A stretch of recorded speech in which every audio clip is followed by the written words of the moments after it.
In this portion of Vaera, we have the story of the 10 plagues. Moses confronts Pharaoh and he says, God has sent me with a mission to take the people of Israel, the children of Israel, out of Egypt to worship him for 3 days in the desert. And Pharaoh resisted. And God inflicted 10 severe plagues on Pharaoh. And the pattern is interesting. After suffering the distress and the misery of the plague, Pharaoh tells Moses, please pray to God to remove this plague. Yes, I'll send the Israelites out. And no sooner is the plague relieved, then Pharaoh again becomes adamant and stubborn and says, I will not let them go. This pattern is repeated 9 times.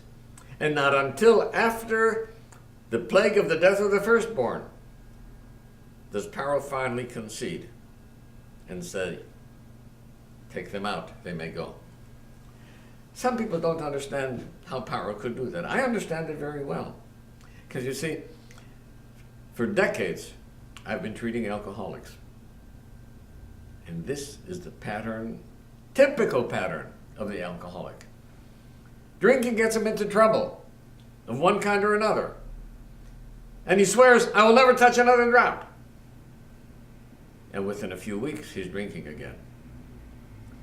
And misery after misery after misery can befall him. And each time it becomes worse, and each time he says, I will never touch another drop. And eventually, he drinks again. And this happens until, as we say in the trade, a person hits a rock bottom. There's no deeper that one can go. And at that point, one may recover. And it's so typical of what happened to Pharaoh. As long as the pressure was on, as long as the plague was there, as long as he was suffering, I will let the Israelites go. Of course I will let them go. As soon as there was a moment of relief, no, they're not going. And that's how it continued. Till at one time after the 7th plague, he said, please, I know that God is right, and that you are right, and that I am in the wrong, and my people are in the wrong. Please, I will send the Israelites out. No sooner was the plague relieved, then again he became recalcitrant. This is the story of the alcoholic. This is the story of Pharaoh. But all of these things are here for a message to us.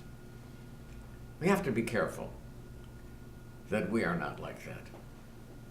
Yes, in addictions, whether it's gambling or drug addiction or alcohol, whatever, person gets into trouble and goes and repeats the same behavior again. Someone said, experience is a hard teacher, but fools will learn no other way. That's wrong. Fools are those who do not learn from experience. The wise are those who learn from experience. And we should use this as a model for us, to learn from experience and not go on repeating the same mistake over and over and over again.